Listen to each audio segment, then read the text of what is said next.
saya Sarah Amelia, MPM saya 2322194. Saya dari Prodi Pendidikan Agama Islam, ingin mengumpulkan tugas mata kuliah Islam dan Sains. Selamat menyaksikan.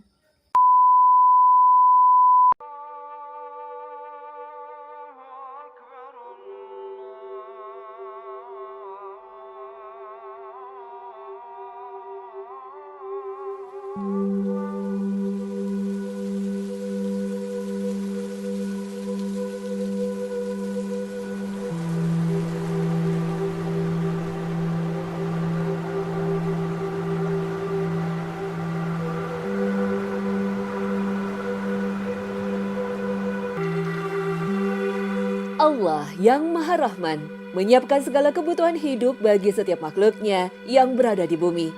Mentari dengan setia bersinar, menghangatkan sekaligus memberi manfaat untuk kehidupan. Oksigen tersedia melimpah di sekitar permukaan bumi dan bukan di luar angkasa, karena kehidupan makhluk pada umumnya berada di sana. Demikian pula air, kumpulan molekul yang tersusun dari 2 atom hidrogen dan 1 atom oksigen ini banyak tersedia di bumi. Tidak hanya di permukaan tanah atau di dalam tanah, tetapi juga di atmosfer berupa uap air yang biasa tampak sebagai awan.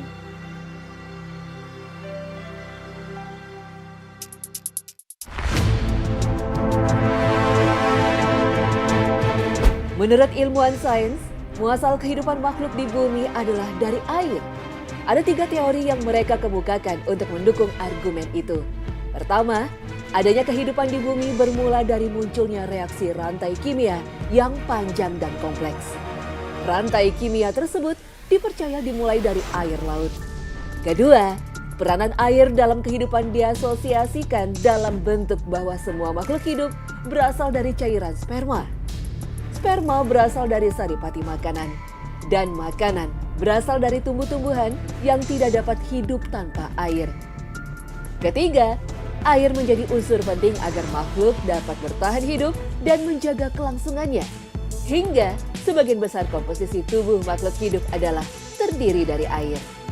Temuan yang dikemukakan oleh sains tentang muasal kehidupan yang bermula dari air juga dijumpai dalam Al-Quran sebagai berikut.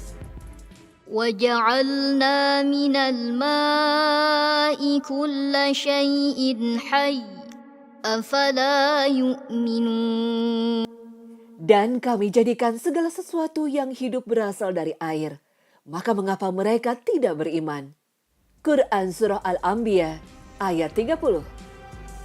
Dalam Al-Quran kata alma yang bermakna air dan hal-hal lain yang berkaitan dengan air seperti hujan, sungai, laut dan mata air disebutkan lebih dari 200 kali dalam berbagai ayat. Dalam rangkaian ayat-ayat tersebut, Al-Quran juga menjelaskan berbagai manfaat air dan fungsinya di alam. Misalnya, air sebagai penopang kehidupan makhluk di bumi, air sebagai sarana bersuci, daur hidrologi air, ataupun air sebagai sarana transportasi, seperti firman Allah, الله الذي خلق السماوات والأرض وأنزل من السماء ماء فأخرج به من الثمرات رزقا لكم وسخر لكم الفلك لتجري في البحر بأمره وسخر لكم الأنهار. Allah lah yang telah menciptakan langit dan bumi dan menurunkan air hujan dari langit. Kemudian dengan air hujan itu, Dia mengeluarkan berbagai buah-buahan sebagai rezeki untukmu.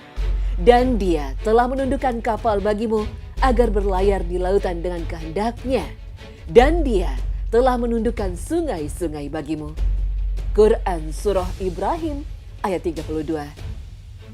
Dalam Al-Quran kata Al-Bahr yang bermakna lautan, samudra ataupun sungai. Al-Bahr dalam Al-Quran setara dengan 71,1%.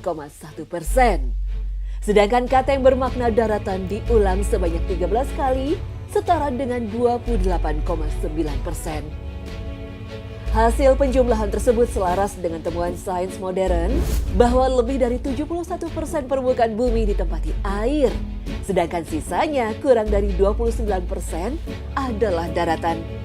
Kesesuaian perbandingan antara kata lautan dan daratan dalam Al-Quran dengan hasil perhitungan sains bukanlah sebuah kebetulan. Karena Al-Quran adalah firman Allah, Tuhan yang mengetahui secara detail semua makhluk ciptaannya. Hal itu sekaligus menjadi bukti kemukjizatan Al-Quran dan kebenaran kandungannya.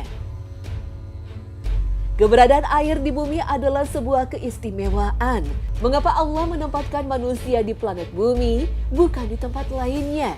Karena di planet ini, Allah telah menyediakan sarana-sarana penopang kehidupan mereka.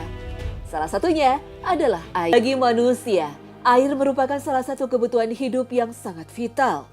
Ketergantungan hidup manusia pada air tercermin pada besarnya kadar air dalam tubuhnya.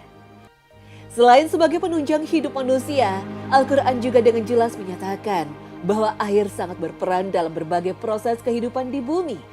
Interaksi antara air, mineral, dan zat-zat lainnya di tanah menjadikan beragam makhluk hidup tumbuh dan berkembang dalam sebuah proses metabolisme yang menakjubkan. Dengan adanya air di dalam tanah, benih tanaman akan mengalami perubahan enzimatik sehingga dapat membelah, mengeluarkan akar, menumbuhkan tunas, hingga daun-daunnya yang beraneka warna. Air harus dihayati sebagai anugerah besar dari Allah yang harus disyukuri. Manusia dipersilahkan memanfaatkan sebaik-baiknya untuk keperluan konsumsi, irigasi, ataupun bersuci, namun tidak boleh berlebihan. Bahkan secara eksplisit, ajaran Islam juga mengajak umatnya untuk memelihara sumber daya air seraya memperhatikan keberlanjutannya.